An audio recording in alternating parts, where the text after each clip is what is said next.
Good evening, my name is Garrett, and welcome to The Last Call. On tonight's verses, we have 1792 small batch Kentucky Straight Bourbon Whiskey coming in at a 46.85% ABV versus Buffalo Trace Kentucky Straight Bourbon Whiskey coming in at a 45% ABV. Now, every now and again, I like to go up to the YouTube search bar and just type in random verses. And this one showed up, and to be honest, I always forget about 1792. I really do enjoy it. So my question is, they are both very similarly priced depending on your location and if you can find Buffalo Trace. But what's the big difference in the two, besides a slightly higher ABV on the 1792 version? Well, today we're going to find out. Let's hop into it. Now, again, I love a good Buffalo Trace. I'm not going to lie. I'm not going to pander to one side or the other. You give me a pour of it, I enjoy it. But this is my first bottle I ever owned, and it's never gone down. So I enjoy it, but it's not one that I'm like, ooh, I gotta have it. I'm just saying. Quit judging me.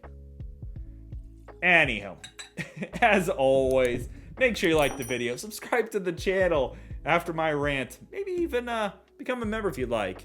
If you're interested in individual reviews over either of these bottles or some other Kentucky Straight Bourbon whiskeys, they'll be linked up above and down below.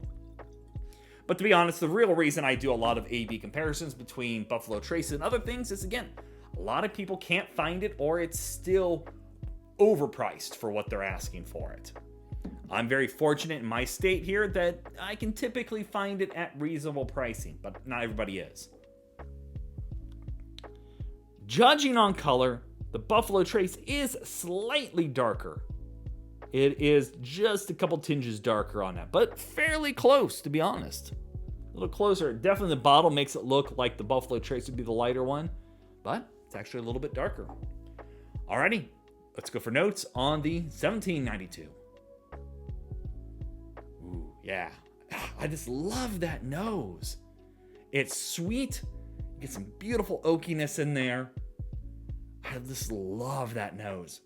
Like, homemade caramels, you got that little buttery sweetness going in here, brown sugars, nice oakiness as well, a little bit of vanilla cream in there. But for me, I love the sweet oaks. Like, that is just beautiful. Little jammy, like raspberry jam. No ABV, nothing harsh, no off notes. If anything, it does come across maybe a little bit youthful, but boy, I just love that nose. I love the oak layers and that jamminess to things.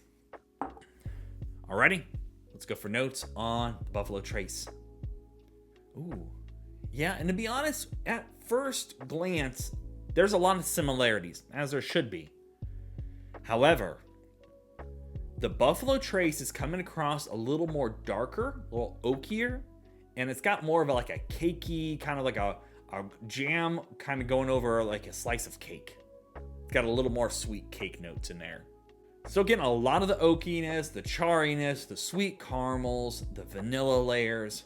You get that kind of sweet buttery corn, a little bit of brown sugars. But I'll tell you what, the oakiness is more up front on the Buffalo Trace. Still no ABV, nothing harsh, no off notes. And to be honest, comparatively to the 1792, it does not come across as youthful. See, as soon as I go back here, I'm getting more raspberry jam and more dessert pastry-like. This is like cake. This is like a pastry. Really interesting. I didn't expect that kind of AB comparison, but that's what it reminds me of. Like, this is just a nice slice of cake, a little bit of fruit drizzle on there. Where over here, it's like a fruit pastry, almost like a turnover almost situation. Alrighty. Speaking of, let's go for taste on the 1792. And that's just a darn good sip. Good little bit of spiciness in there from a rye build. Nice solid oak layer going on. And a little bit of that corn dustiness is showing up in there. A little bit of that Kentucky hug. But it doesn't last long. But overall, kind of finishes a little too quick for me. It's got a very simple yet just approachable sip overall. Love that jamminess on there, getting definitely that red raspberry kind of jam note for toast. And again, I'm really digging that rye spice in there. You get a little bit of the herbalness, not really getting any kind of medicinal or floral notes, just a nice rye grain bread going on. And then here in the very late finish, getting a little bit of pepperiness, a little bit of that sweet vanilla going on, homemade caramel drizzled over the top. It's a good sip. Honestly, it's approachable. And again, for its price point, it's meant to be an approachable bottle. And it does a good job. Does great for cocktails as well. I've used 1792 a lot of times in cocktails, especially for old fashions. Big thumbs up on that. And for a time period, we couldn't find this here in Indiana. Like, it was pretty scarce. It was kind of crazy. I don't know if it was just a shortage or we just didn't buy it for our state or whatever the case. But nowadays, I can find this all around. So I'm happy about that. Alrighty, let's go for a sip on the Buffalo Trace. Yeah, the taste mimics the nose pretty closely. Getting a little bit more of the heavier oak notes showing up in the Buffalo Trace. That spice layer is showing up in there.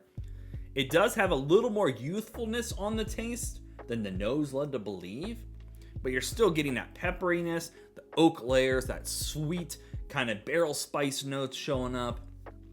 I love the caramel, love the vanillas, and again, I'm getting that kind of cakey note going on in here too. Totally approachable. A little bit of raspberry jam over the top of cake. Like, it's just a great sip. Easy going, right up home plate. If anything, again, it comes across a little youthful in the taste itself. But darn, if that ain't good. I mean, and again, I know a lot of people are still having problems getting Buffalo Trace, but when you do find one at a reasonable price, it's really good. And I'm not going to dog on it for that. Because at the end of the day, it doesn't matter what you drink or how you drink it, as long as you enjoy it. And this is Kentucky in a glass, in my opinion. Alrighty, well, let's talk about a winner in this situation here. Well, when it comes to price point, usually here in Indiana, I can find this between $25 and $30, where this follows about that same suit, sometimes as low as $23 all the way up to $30. It really is going to boil down to preference. Personally, I love that 1792 kind of jammy notes that I'm finding, that kind of raspberry jam sweetness in there. Very approachable bottle, slightly higher proof. While this one came a little more youthful on the nose, the taste didn't really show it as much. Where the opposite kind of happened over here for the Buffalo Trace. Great oaky profiles. I love the sweet characteristics showing up here. The taste comes across a little more youthful than the nose led to believe, but still a really damn good sip. So to be honest, you know, in a pinch, will I still enjoy 1792 for a cocktail or for an easy pour for the night? Yes.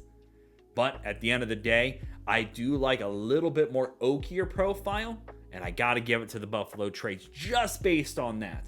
If it didn't bring that oakiness in here, this would have won easily. I love that sweet raspberry jam I'm pulling over here, very pastry-like.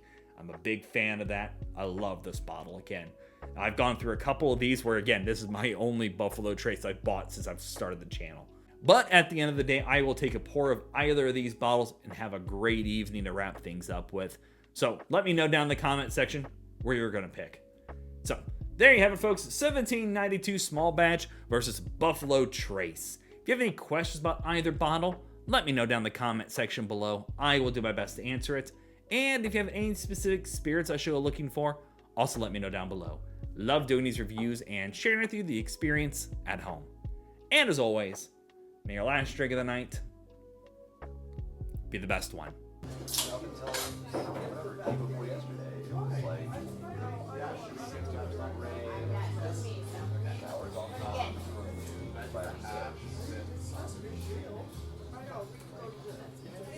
You know, I really like it might not.